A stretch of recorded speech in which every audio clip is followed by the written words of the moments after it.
It's your Thursday daily delivery. I am Michael Rand. Glad to be back for another day and a really good show coming up. A lot of variety on today's show. As I was putting together the plan, I was like, God, I want to get to that. Got to get to this. Got to get to the other thing. Those things specifically are, if you're wondering, Marcus Fuller joins me in a little while here, covers the Gopher basketball team, men's basketball team for the Star Tribune. We will set up the season exhibition game tonight against McAllister, Division III opponent, then opens the season Monday against Bethune-Cookman at Williams Arena. I don't know what the expectations are this season for a team that's finished at the bottom of the Big Ten, each of Ben Johnson's first two seasons, but I think at least the minimum expectation is that they look better than they have in those 2 years. I think they have a better roster. I think they have at least a chance to improve, and they will need to do that in order to keep having the chance to improve. Marcus and I will talk about that team and the season ahead here, like I said, in just a little while. We have a World Series winner. We have another turn of the dial in the Michigan sign-stealing debacle, and that is related in some ways to the World Series winner and the path they took, so I'll get to that in a little while. I'm going to run through a few of your listener questions as promised, so stay tuned for that. First, though, what did I miss? Let's start with the Wolves today. We'll go Wolves heavy tomorrow, so we won't spend a ton of time on that right now. Chris Hines is going to join me on tomorrow's show. But, you know, going into this Denver game on Wednesday night, it felt like the importance level in that one was about a 9 for the Wolves out of 10. I know it was only game 4 out of 82 in a long NBA season, but you start the year 1-2, you blow a 19-point halftime lead at Atlanta, which is not a great team. I don't even know if they're a good team this year. They're an okay team. And you're just not looking the way you really want to look or expect to look. And then you greet the undefeated defending NBA champs into Target Center, and game could have gone one of two ways, right? You've got an opportunity to put together a good performance and feel good about yourself, or you have a chance to finish the game and feel bad, and you're 1-3. And it's not like all hope is lost. It's not like the season is saved either way, but it felt like for game 4, this one was pretty important. For the Nuggets, it was probably an importance level about a 2 or 3 on a scale of 1 to 10. If we're being honest, they didn't need it. They didn't care about it nearly as much as the Wolves did. I think that showed in a good way on Wednesday night. Wolves win pretty convincingly, pretty handily, 110-89.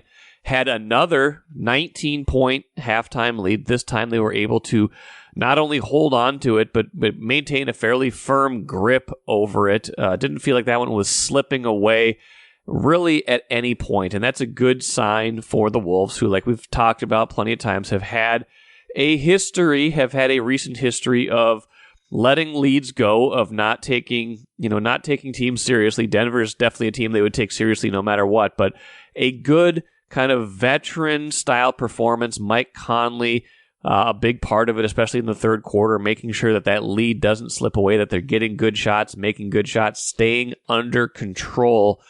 So Wolves back to 2-2 now. Good game for Anthony Edwards. I thought Karl Anthony Towns was good on defense. They only gave up 89 points. Their defense is very good. I know they gave up a bunch of points to the Hawks the other night, 127, and I kind of got a little bit silly on Twitter, putting great defensive team in quote marks. But this is a team that should be very good on defense, and in 3 out of 4 games, they have in fact been very good on defense. So I think they can legitimately claim that to be kind of their hallmark, their calling card this season, especially when you look at their roster. Now, what we need to see is a consistency of this sort of effort. You're not gonna be this great every night. I wouldn't say. You beat the defending champs by 20, but can you find that consistency of effort? Can your kind of baseline be 80 or 90% of your best, even if it's not your best performance? Can your 100% effort lead to 80 or 90% of your best outcomes most of the time instead of 50%? I think the Wolves play too much below their peak level. I think Chris Finch's quote after this win kind of got to the heart of that. He said, the maturity comes when you stack performances like this on top of each other. So that remains to be seen. But this was a great focused effort. Indeed, Wolves want to see more of that. Finch wants to see more of that. Fans already mad at Finch, things like that. I don't know if he was definitely not the problem in this game. He was definitely part of a good game plan. So where do they go from here? Where can they take this performance? Can they stack them on top of each other? If they can, then maybe we can say, okay, this is a team that has started to figure things out. But until then, they're just a team that looks good some nights, doesn't look good the other nights, and that is the sort of inconsistency that will get you in trouble more often than not. Time to check my social media, yeah. To see who loves me online. Hashtag blessed life. Let's run through some of your questions as that song intro would signify. We kind of start with Bally Sports North. You guys, everything I talked about in the intro with that Wolves game, I gleaned from Chris Hines' game story, box scores, highlights, things like that. I was not able to watch the game. I am one of those folks who relies on the Bally Sports Plus app. I paid $20 a month for it to watch the Wolves and Wild during the fall and winter. And, last year was the first year of it, and I thought it worked pretty well. It went relatively fine. It wasn't perfect, but I feel like I don't remember many, if any, instances where I just flat out couldn't get access to something. There might have been like glitches for a couple minutes, but those were resolved. Those you come to expect from technology. That's just the price of doing business with technology. This is different. You could not watch the Monday game at Atlanta. You might not have wanted to anyway. The app was just completely down. Figured, okay, it's been a couple days. They probably have their act together. Nope. Can't even log in. I tried logging in. I'm like, well, what is this? Do I need to change my password? Did I forget my password? No. The app is just not working. What am I paying $20 a month for? I have no idea, but this is not a good thing, and I got a lot of questions from you about that and a few others as well. So let's run through a few of those right now. Stinson's Ghost wants to know if these Bally app failures would allow teams to exit their contracts with Bally's. I don't think that would be enough to invalidate a contract. This would have to extend for quite some time beyond this. And these games are still available, from all indications are that if you have the direct carriers like DirecTV or, the cable providers that have Bally's, you were able to watch the game. It's just the app that is not functioning right now. So yes, while this is frustrating, yes, while a lot of people are affected, while a lot of people are, not able to watch the games, if this is the method you choose, I don't think this is going to be the cause for the invalidation of a contract. That seems pretty far-fetched to me. Now, this is not to acknowledge that there aren't problems with Bally Sports, that they're, in this bankruptcy, Diamond Sports in this bankruptcy, that there's a lot of uncertainty right now, a lot to unfold in the coming months. But no, I don't think this is something that is the kind of final straw in all of that. I think this is just a step in the process of the long frustration, the long, years-long history of frustration that people have with Bally Sports. Had a couple questions and a comment about Dick Bremer as well, the Twins' longtime broadcaster. It was announced earlier this week that he is stepping down, retiring from broadcasting, will stay on with the Twins as a special assistant, but no longer with the Twins as a broadcaster after 40 years as their play-by-play voice. First question from Brian on Twitter, with Dick Bremer stepping aside, what are the chances the Twins are planning to simulcast TV radio commentary as a cost-cutting measure as they move on from Bally Sports? That's an interesting question. Something I've definitely thought about. I've wondered that. I don't have any direct insider information on that, but I will say, the news release about this was somewhat vague about kind of what their plans are. I think we'll know more about their plans in the coming weeks, but they are, the Twins are in the midst of reimagining their whole TV setup because their contract with Bally Sports North is up, did finish at the end of this season. So they do have some potential, some freedom to maybe do something else. And if that's a cost saving because they're not going to be making as much money from their new TV deal, probably as much as the $54.8 million they were getting from Bally Sports North in the 2023 season, that could be one way to do it. You could see Corey Provis or the whole team of Twins Radio simulcast on broadcast. Now, I don't know if that's the way they're going to go, but I do wonder about that because of potential cost savings as well. So good question, something that bears watching going forward.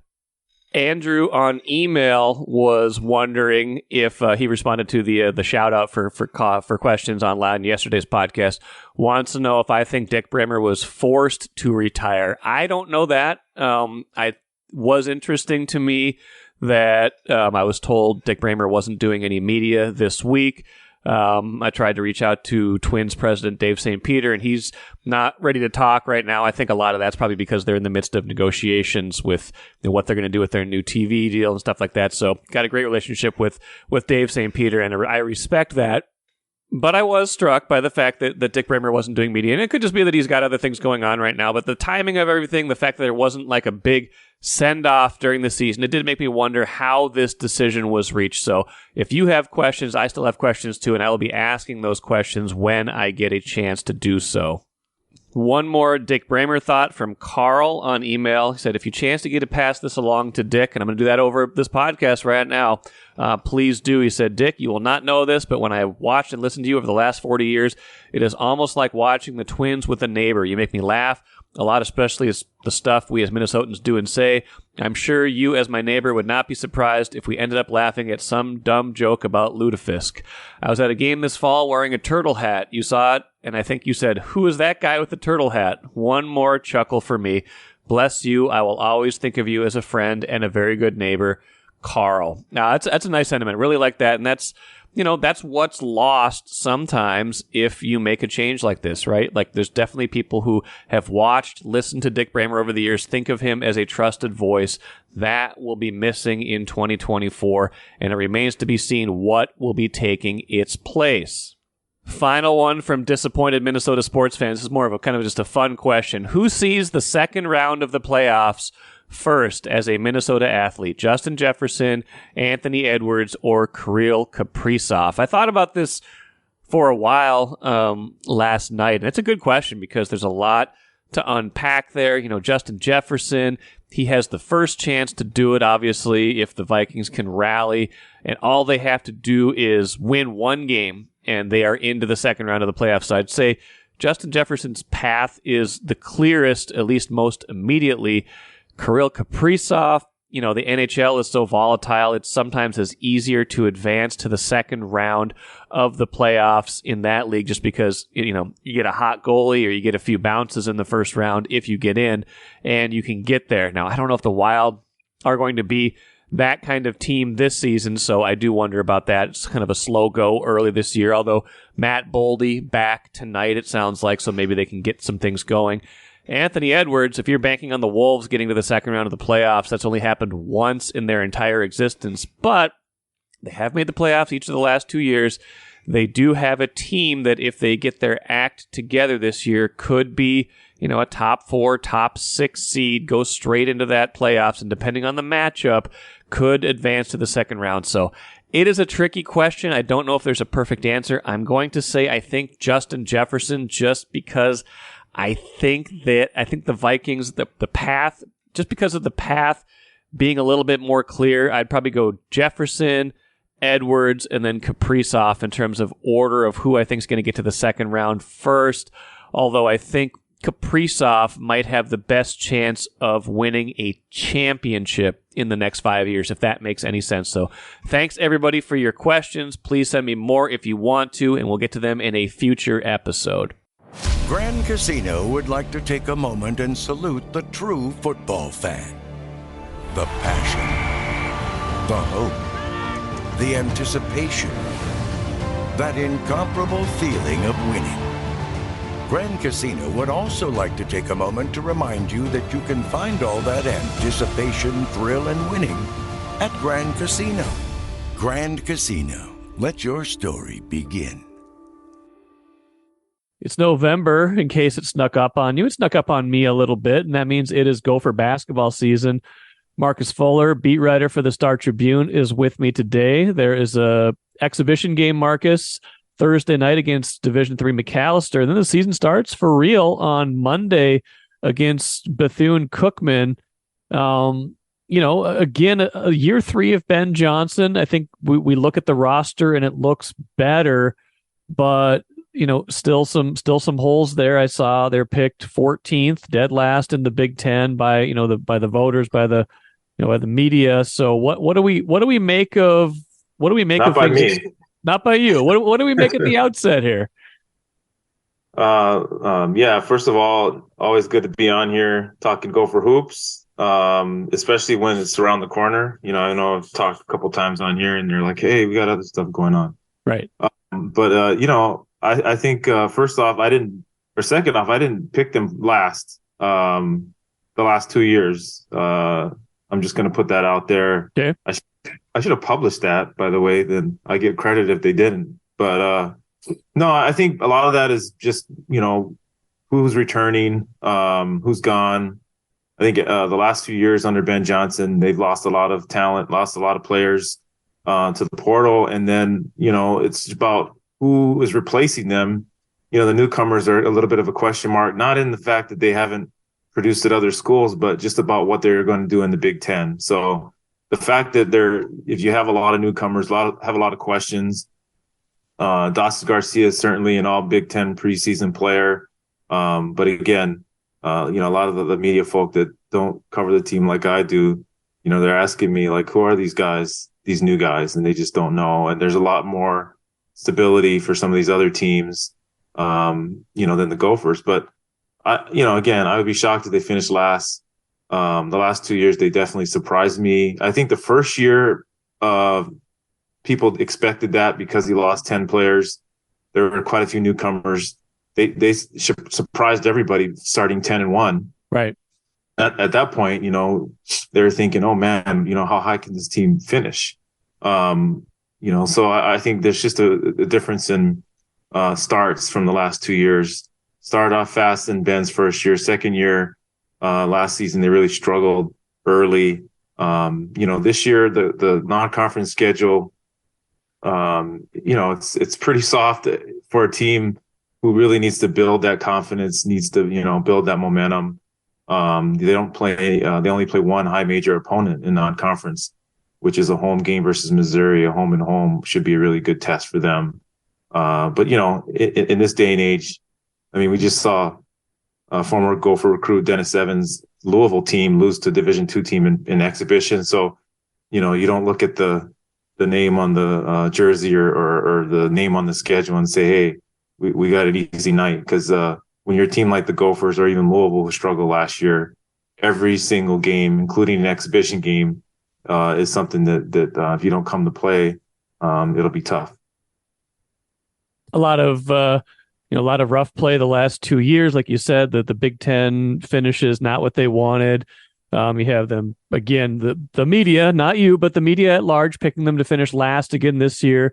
You had the secret scrimmage that apparently isn't so secret, where they lost. I saw the score tweeted as 87-49. And it's a scrimmage, so who knows what to make of that. But I didn't read almost all the 300 comments on Gopher Hole, but there's a lot of people that were up in arms that are down on the season already because of that. What do you make of that scrimmage, and why should people be maybe more forgiving or a little bit more optimistic at the outset of this year relative to other seasons?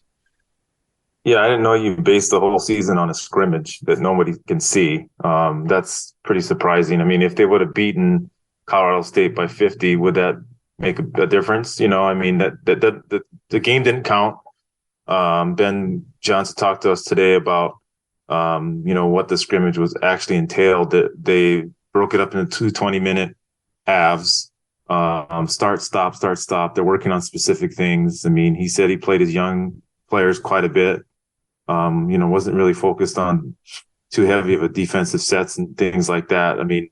These guys are working on different things. It's not an actual game. They played like a 6-minute extra period, where it was more like a game, so, you can't beat someone by 38 in 6 minutes.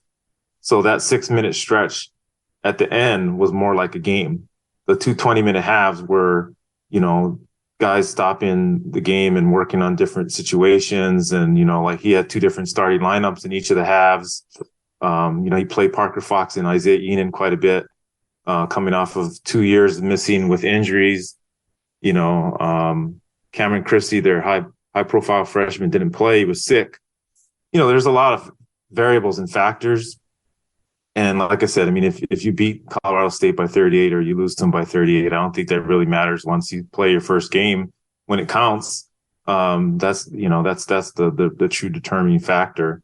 And we're going to be able to see him soon here playing McAllister in Thursday's exhibition. What do you want to see from that game? I mean, obviously, a lot of people are looking to see, improvement, I think, especially from the newcomers. If you add some talent to what they have coming back, and you've written about this, that they have players coming back that, really for the first time in Ben Johnson's tenure, that you look at and you say, okay, this is at least maybe not as big of a foundation as you would like, but you look at Pharrell Payne, you look at Dawson Garcia, guys like that, Joshua Adola Joseph, like guys like that, where you say, okay, you can build around this, but you've got to have more. You got to have backcourt. You got to have depth. What do you want to see from especially some of these new players, even if it's just an exhibition game against a Division III team?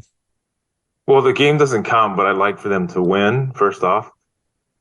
Secondly, I think it starts with Dawson Garcia, how they use him next to Pharrell Payne. Last year, Pharrell Payne only started 4 games. Dawson started all 26 he played. They were obviously going through him quite a bit as their primary post presence when that's maybe not his strong suit. He does play the stretch 4 position a lot better. And now that there's a true center next to him, how they use those two in the post is my number one thing I'm looking at in their first game. And then after that, it's their backcourt. This is all new backcourt primarily. Braden Carrington returns after having an injury-plagued freshman year. So I'm really interested to see how he looks healthy, whole offseason healthy. And then you have 2 starters potentially, newcomers in Elijah Hawkins and Mike Mitchell Jr. Those 2 have a lot of experience. I believe they started over almost 120 games combined at Pepperdine and Howard, respectively. Elijah Hawkins led Howard to the NCAA tournament last year. It's a lot of experience, but it's not high major experience. It's not Big Ten experience. And so how those guys mesh together, Cam Christie is healthy now. He's not sick. He'll actually play this game. This is the most talented talented guard in the roster. So they're going to have to, find ways to get him heavily involved with those 2 transfers, and then Braden Carrington as well. So, again, Payne, Garcia, the post, how does that backcourt look? It'd be exciting to see, fans back in there and in a game where you expect them to win, because there weren't that many of them last year, so right. Fans can sit there and just watch them, play well and just get a little bit more excited than a secret scrimmage that nobody saw. You mentioned Parker Fox and Isaiah Enan, 2 guys who've been beset by injuries the last 2 years. I feel like we've been talking about the potential of both of those guys, especially Fox, since he came here. Realistically, how much can they give if healthy? How much time do you think it'll take them to kind of get up to speed after being out for so long? Like, what's the kind of prediction for how they fit into what they're trying to do this year? Well, by all accounts, again, a secret scrimmage, and everybody seems to know about it. But Parker did play well in the close scrimmage versus Colorado State. He played a lot. They were just trying to get his feet under him and get him confident. He was real emotional. His first time he played, with the Gophers, jersey and against another opponent. And, so what do I expect from Parker Fox? I a little bit maybe of what we saw or didn't see, but heard about in that close scrimmage.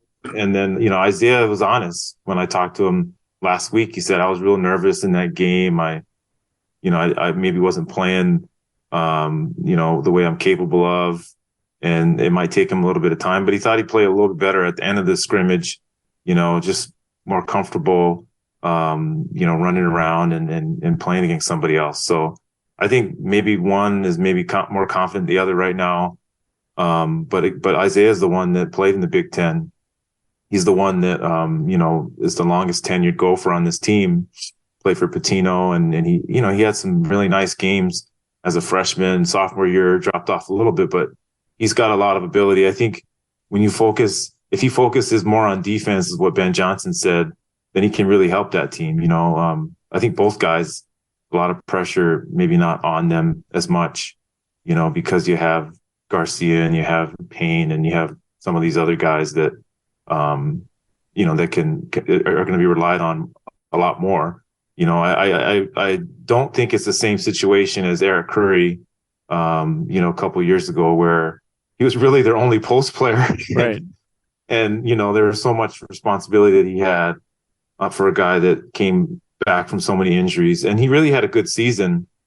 But what you have to realize is that was 1 year removed from a season that he had played coming back from a couple injuries, So the fact that these guys, are playing right now and running around and doing things healthy is just, that alone is a big plus. And then, whatever they provide other than that, I think Ben's going to take. Final thought, Marcus. The scrimmage might have been a secret, but this isn't a secret. It seems to be a year of maybe pressure is the wrong word, but increased expectations, I would think, both from the external world and probably from Ben Johnson's boss, Mark Coyle. How do you think he's going to handle maybe a little bit more of a microscope this year of, fans, everybody's saying, hey, this is year 3, kind of time to get it done, or it might be time to look elsewhere for another coach? Yeah, I don't think Ben's, he's used to being under the microscope. He was an assistant under Richard Pitino, and when they finished with 8 wins, it wasn't like, oh yeah, is he on the hot seat or not? Like we are with Ben Johnson right now. No, Richard Pitino was definitely on the hot seat, by far. And, it was about, can they turn it around, and Ben's not in that situation now. It was further down in Pitino's tenure where he was put on that hot seat. I believe it was year 4. And so I think that he understands the climate. He understands the expectations. Coyle is very patient with him. You don't hire the youngest coach in the Big Ten with no head coaching experience without patience. They gave him an extension last year for a year. Whether it was, fans think it was deserved or not. You can't have a coach without 4 years to coach a recruit, going to a recruiting cycle. It's not fair to him. So they did that. But I think, you look at this season, they've got more depth.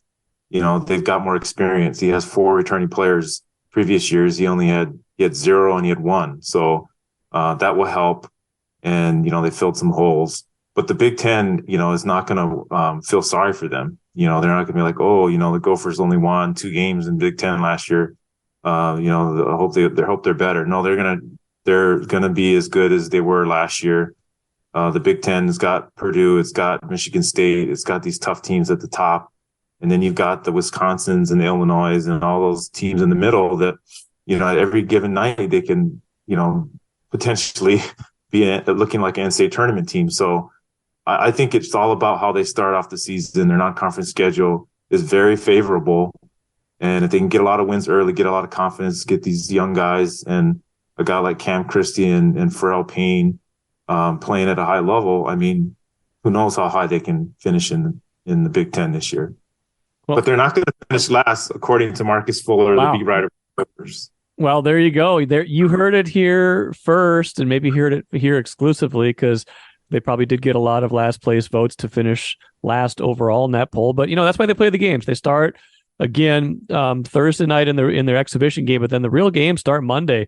Bethune-Cookman at Williams Arena. It should be a lot of fun. I'm interested. I'm curious, willing to give them the benefit of the doubt, willing to say, okay, it's a fresh year, new players, new opportunity. Maybe they can do more with it than they did last year. Regardless of what happens, Marcus will be there covering it as he always does and doing a great job. Marcus Fuller, appreciate it. And let's talk soon. Yeah, thanks a lot. Appreciate it. Appreciate Marcus's perspectives as always, and a postscript to our conversation. That was recorded on Wednesday afternoon. We learned late Wednesday night, Bobby Knight, the head coach, longtime head coach at Indiana, died age 83. I don't have a ton to say about Knight. I've just been reading. I've been reading a little bit about, kind of the past, what, obviously knew quite a bit about him before his passing. I'm struggling because I'm reading all these things and saying he had a complicated legacy. He didn't really have a complicated legacy, you guys. He was a temperamental jerk who was a good basketball coach. That's who he was. Maybe good is understating it. He was a Hall of Fame basketball coach and a temperamental jerk, and that is who he was. And I am not sorry at all that style of coaching is no longer part of mainstream sports. I'm glad that is no longer how we are treating high school, college age kids, and that is, I guess, is my final word on that. Let's finish with the cooler. The Rangers are first-time World Series champs, knocked off the Diamondbacks in 5 games, finished that off on Wednesday night. So that is their journey. That is their congratulations to them.